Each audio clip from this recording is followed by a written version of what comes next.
Vëllezër të ndershëm, në ligjëratën e sodit inshallahu taala do të vazhdojmë me shtjellimin e 2 prej shenjave të mëdha të kiametit. Do të thonë do të vazhdojmë me librin e shenjave të kiametit dhe do t'i shtjellojmë 2 prej shenjave të mëdha të kiametit. Pasi që materiali është i shkurt, që vetëm me një do të ishte dersi shumë i shkurt pra.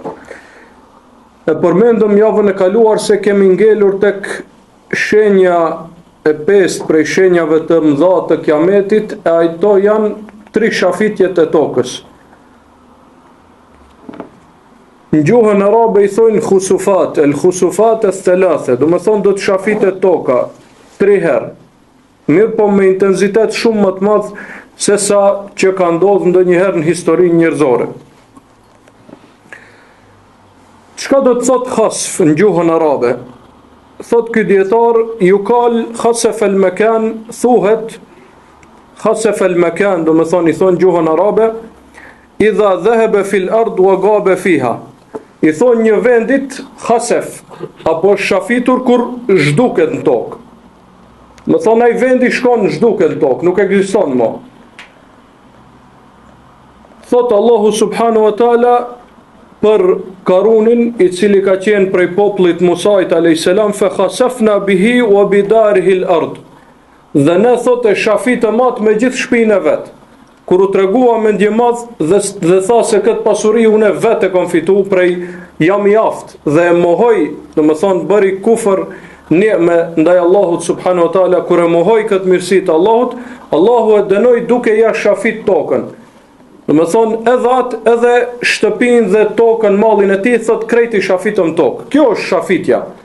Kur toka zhduket poshtë. Do më thonë kjo është shafitja e tokës.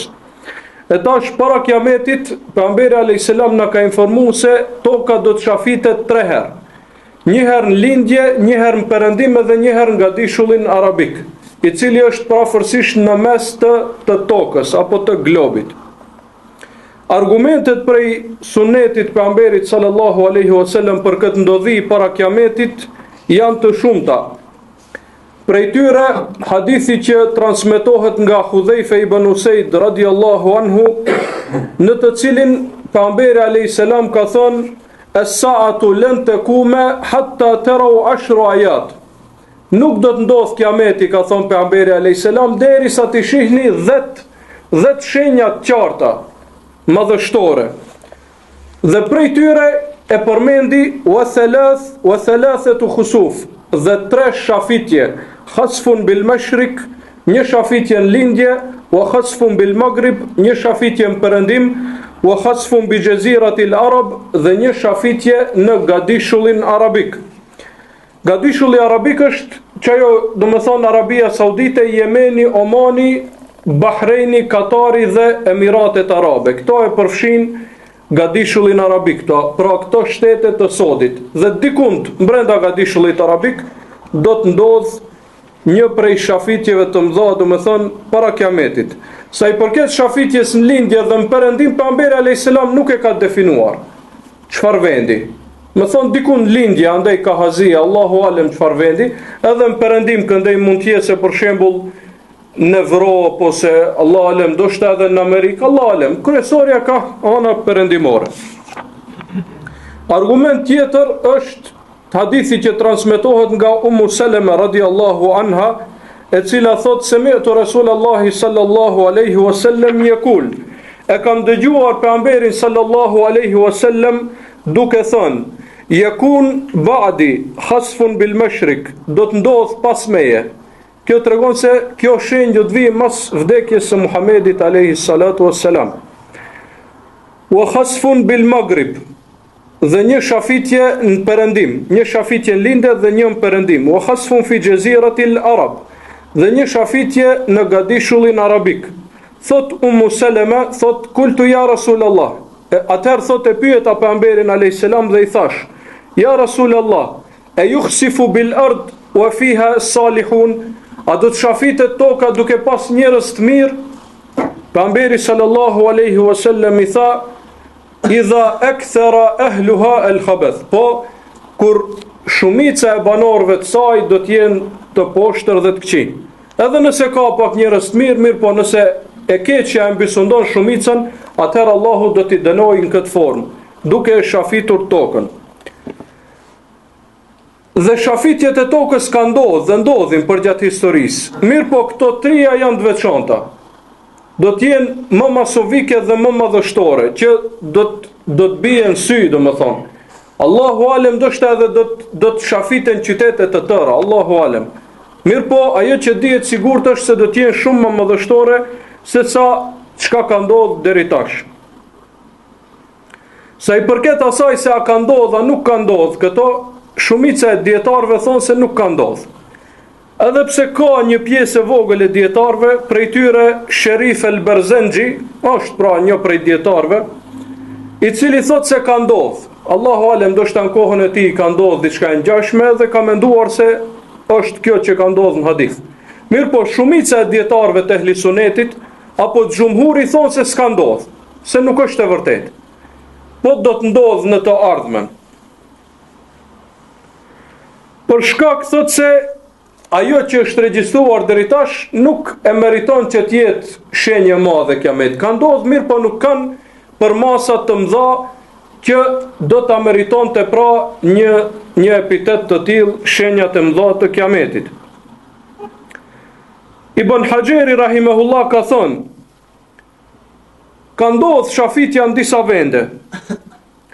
Mirë po, ajo që shihet dhe kuptohet prej këtij hadithi është se këto tre shafitje do të jenë më të mëdha dhe do të jenë më masovike se sa ato që kanë ndodhur deri tash dhe që janë të njohura tek njerëzit deri tash.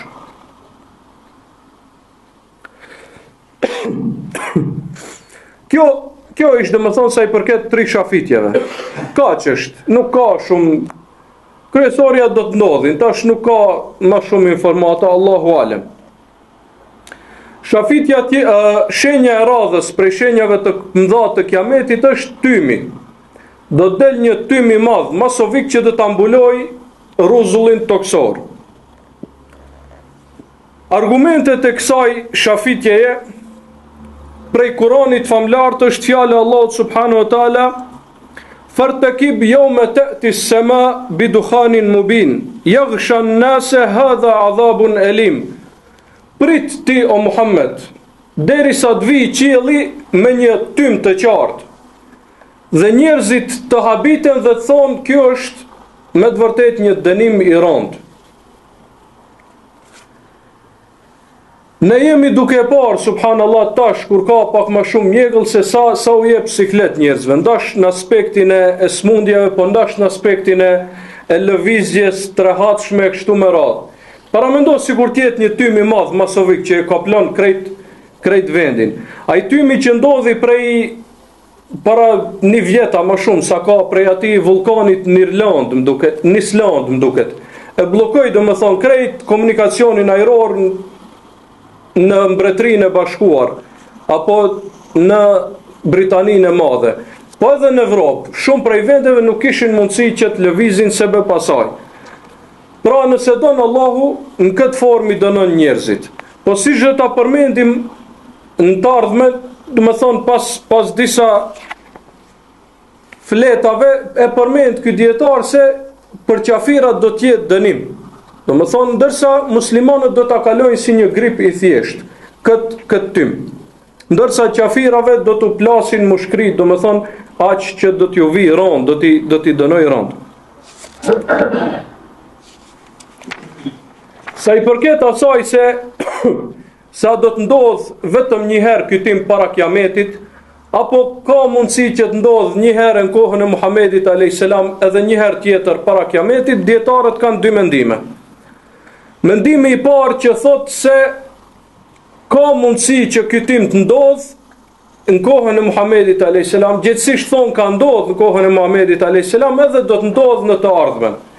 I këtij mendimi prej shokëve të Muhamedit alayhis salam është Abdullah ibn Mesudi radiallahu anhu dhe disa prej dietarëve të selefit, pra prej dietarëve gjeneratave të para.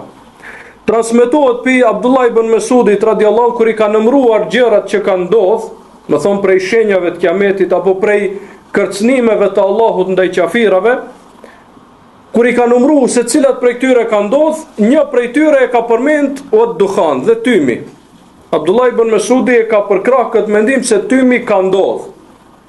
Më thonë se ka ndodh në kohën e Muhamedit a.s. Ishte një njeri i ulur në mexhlisin e Abdullah ibn Mesudit radiallahu anhu, dhe ra muhabetin shenjat e kiametit, zund që ti përsëritin, do më thonë, përfitojnë nga njëri tjetri dhe biseduan për shenjat e kiametit. Dhe njoni për atyre që ishtë me gjlis tha edhe duhani apo tymi i cili do të ndodhë në të ardhmen. Abdullah ibn Mesudi u hidhrua me atë. Dhe i tha, nëse nuk din njeriu, le të thoj Allahu alem, Allahu e din më së miri, e mos të flas pa dituri. Pra, jo dha si këshill gjithë dhe i tha, nëse nuk dini diçka, thoni Allahu alem, nuk është patjetër në çdo gjë të tapish mendim, thuaj Allahu alem. Dhe kjo është edukata e nxënësve të dijes para xhamatit. Edhe hoxhallarët, nxënësit e dijes duhet ta kenë këtë edukat. Nëse nuk din diçka, thuaj se di valla, Allahu alem, Allah e din më së miri. Kjo është më mirë se sa tapish fetva pa dituri, pastaj ti marrish në qaf plot njerëz, sidomos në kohën tonë është problem, nëse ajo incizohet për shembull, ajo fetva, ajo përgjigje, ai mendim, ajo mund ngel deri në ditën e gjykimit. Allahu alem sa njerëz i merr në qaf me një fjalë goje, të cilën e ke thonë pa dituri dhe pa e menduar mirë. Andaj duhet kemi kujdes. Për gjërat që nuk i dim, Allahu alem. Këtë fjalë ja tha Abdullah ibn Mesudi këtij njerit që ishte me xhlis, ulur me atë dhe zot fole për tymin. Dhe tha do të ndodhe sikurse e mohonte se mund të ndodh edhe në kohën e Muhamedit a.s. Abdullah ibn Mesudi u hidhrua me të dhe i tha, ai cili nuk din i tha, le të thoj Allahu a'lem. Sepse fa inna Allaha qala li nabi, sepse Allahu i ka thonë pejgamberit vet, kul ma es'alukum alayhi min ajr wa ma ana min al-mutakallifin. Thuaj ju njerëzve, do të thonë, une nuk ju kërkoj juve shpërblim për kësaj që ua tregoj dhe une nuk jam për atyre që e teprojnë. Pra teprimi nuk është menheq metodologji e pejgamberit sallallahu alaihi wasallam. Andaj këtë shembull duhet ta ndjekim edhe ne. Nëse pejgamberi alayhis salam e kanë pyetur për një çështje, nuk është përgjigj derisa i ka ardhur shpallja prej Allahut. Nuk o përgjigj, pejgamberi Allahut, çka mbet për neve, do të thonë, si mund të japim mendim dhe përgjigje pa u konsultuar në Kur'an dhe Sunet dhe pa qenë sigurt në atë të cilën do ta themi. Padyshim se do të ishte gabim. Pejgamberi alayhis salam e ka pas këtë edukat, këtë edep me Allahun subhanahu wa taala. Ka prit që të vi shpallja. Ndonjëherë ka shkuar një muaj. Mushrikët e kanë pyet për diçka, një muaj ka prit pejgamberi alayhis salam derisa të vi shpallja. Madje kjo vonesë ka shkaktuar që disa prej tyre të tallen me Muhamedit alayhis salam, prap pejgamberi alayhis salam nuk ka fol pa shpallje. E ka prit që Allah të zbresë ajete kuranore dhe në qatë formë t'ju përgjigjet pra mushrikëve të Mekës. Këtë argument t'u tha Abdullah ibn Mesudi radiallahu anhu. Dhe tha, Kurejshët nuk e pranuan thirrjen, pra. Abdullah ibn Mesudi tash po e sqaron gjendjen në Mekë si kanë qenë. Andaj thot pejgamberi alayhis salam da alehim, bori doa kundër tyre, ndaj Allahut subhanahu wa taala. Allahumma a'inni alejhim bi sab'in ka sab'i Yusuf. O Allah, më ndihmo kundër tyre me 7 vite të thata pa bereqet, sikurse 7 vitet e Jusufit alayhis salam, që kanë qenë të thata pa bereqet. Dhe thot, për këtë shkak filloi të zvoglohet bereqeti mushrikëve të Mekës. Kjo është fjala Abdullah ibn Mesudit, që thot se filluan që të dobësohen ekonomikisht. Dhe kjo shkaktoi që disa prej tyre, ajo pjesa që u goditën më rond, të hanë coftira, do me thonë dhe koci, që i kanë gjetë, qatë që janë dobësu. Fejara rregjull, ma bejnë as-samai wal ard ka hay'ati dukhan, dhe prej kësaj, do me thonë prej uris të madhe, e kanë pa në mes qiellit dhe tokës mushrikët e Mekës si tym, Më thonë si halucinacion për kësaj gjendje të vështirë në të cilën janë gjendë. Kështu po thot Abdullah ibn Mesudi, se kjo pas ka ndodhë në një formë tek mushrikët e Mekës. Dhe këtë mendim po ashtu e ka përkrahur Ibn Xherir at-Taberi. Ibn Xherir Taberiu është prej, faktikisht konsiderohet babai i komentuesve të Kuranit. Do të thonë tefsiri i tij është tefsiri më i vjetër për neve që e dim komplet kështu, dhe tefsiri bazë për i cilit kanë përfituar krejt ata që kanë bërë tefsir pas tij. Do të thonë Ibn Xherir at-Taberiu. Ky thot se edhe ajeti, do të thonë shprehja në ajet e përkrah këtë. Se Allahu çka i tha pejgamberit alayhis salam, i tha fartakib, prit. Jo me ta'ti as-sama'u bi dukhanin mubin. Pritet ditën kur t'ju vijë atyre qielli si me pas një tym të madh, qartë. Dhe thot kjo është kërcënim për Allahut për mushrikët e Mekës. Edhe po i thot të dërguarit tij, pejgamberit tij, prit. Kjo tregon se duhet ndodhe në kohën e tij që të realizohet kërcënimi. Kështu pra argumentohen këto dietarë që thonë se ka ndodhur një herë në kohën e pejgamberit alayhis salam.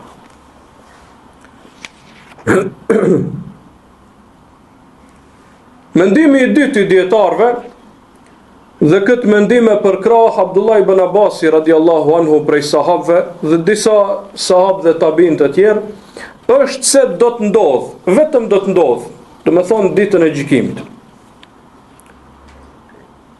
Transmeton Ibn Xherir at-Taberiu dhe Ibn Abi Hatim prej Abdullah ibn Abi Mulejke, i cili thot, gadautu ala Ibn Abbasin radiallahu anhuma dhate jom. Shkova tek Ibn Abbasi një ditë dhe më tha, ma nimtu al-lejle hatta asbah. Dhe më tha, prom s'kam flet hiç, s'kam bo gjumë deri në mëngjes. E pyeta pse o Ibn Abbas radiallahu anhu, më tha, qalu tala al-kawkab dhu dhanab, sepse më thanë se ka dal një yll i cili ka bisht. Ndoshta ndonjë komet që ka radhë është pa ajo zjarri i madh. Fa khashita an yakuna duhan ka tarak. Dhe u friga thot se do të vije tymi. Është interesant se Abdullah ibn Abbasi e ka ndërlidh pra tymin me një yll i cili ka ra dhe ka bo zjarr. Allahu alem, ndoshta kur do të del ai tymi, do të del për shkak të një goditjes të ndonjë meteori në tokë dhe do ta ngrejat. Siç e bën ajo bomba atomike, domethënë kur e bën atë njëjtën gjë, ndoshta Allahu alem, se nuk është rastishme që Abdullah ibn Abbasi e ndërlidh pra me yllin i cili ka ra, daljen e tymit. Ndoshta do të ndërlidhet në këtë formë, Allahu alem. Dhe për kësaj gjëje Abdullah ibn Abbasi është friksuar. Çka do me thonë kjo? Do me thonë se para kësaj s'ka ndodhur. Dhe Abdullah ibn Abbasi e ka prit që të ndodhe në të ardhmen, pas pejgamberit sallallahu alaihi wasallam. Dhe këtë mendim prej komentuesve, prej mufesirinve apo atyre që e kanë bërë tefsir Kur'anin, e përkrah Ibn Kathiri rahimahullah, i cili thot, hadha isnadun sahih ila Ibn Abbasin hibril umme. Ky thot është një zinxhir i sakt, zinxhiri i transmetimit kësaj ndodhie është i sakt, deri tek Ibn Abbasi, i cili është dietari i këtij ummeti. Dhe prej kësaj thot kuptohet se tymi është prej shenjave të kiametit që pritet ndodhin dhe që nuk ka ndodhur deri tash.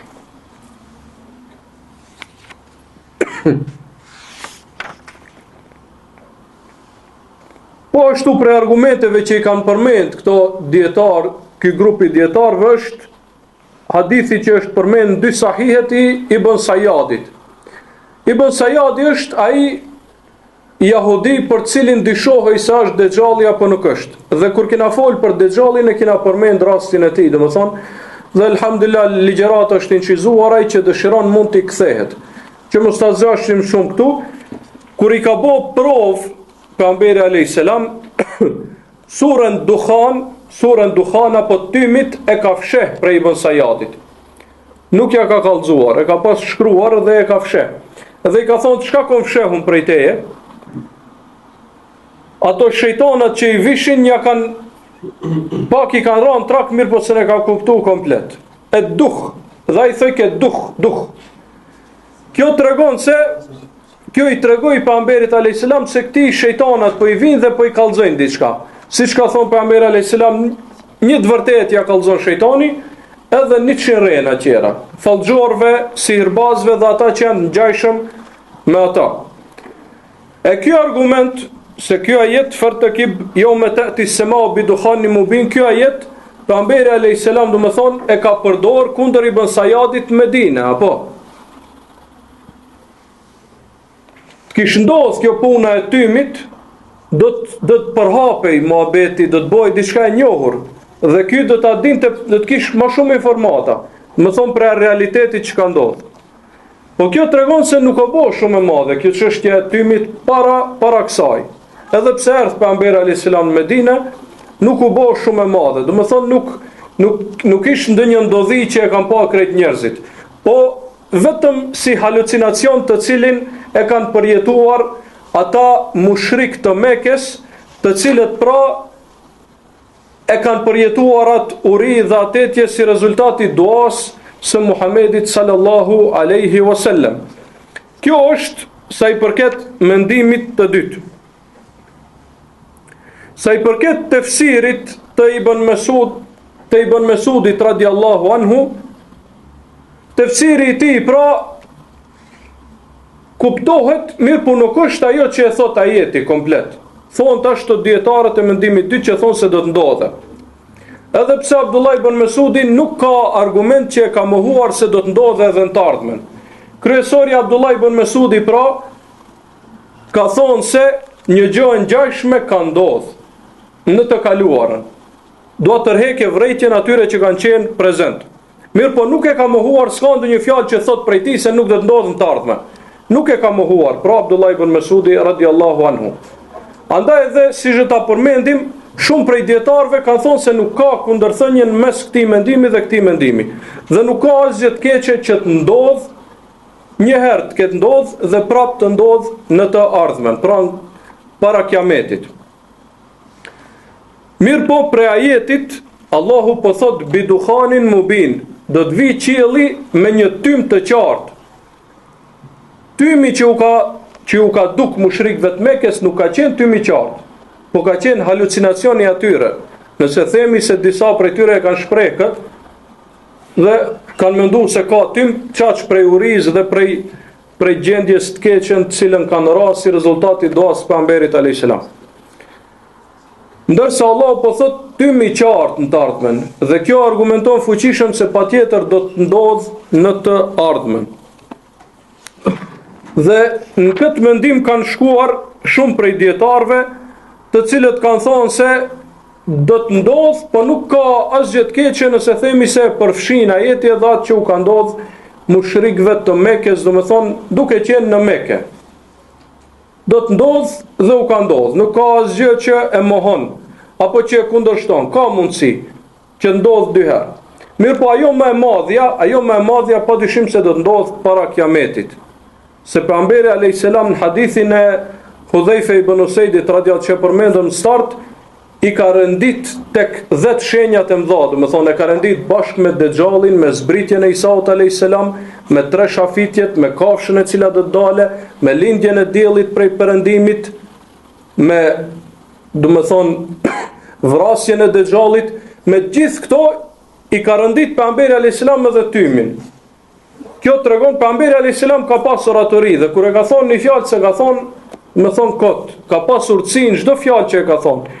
Edhe sijak i thonë gjuhën arabe, sijaki i fjalës, ajo se si i ka përmend pejgamberi alayhis salam, na e bën me ditur se do të ndodhë bashkë me këto 10 shenjat e mëdha të kiametit para kiametit.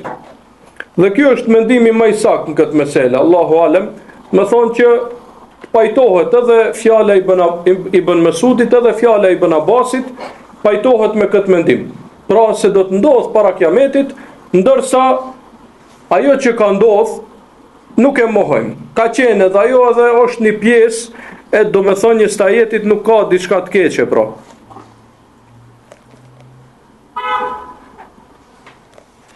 Po ashtu transmeton Muslimi prej Ebu Hurajres radiallahu anhu se pejgamberi alayhis salam ka thonë badiru bil a'mali sitten.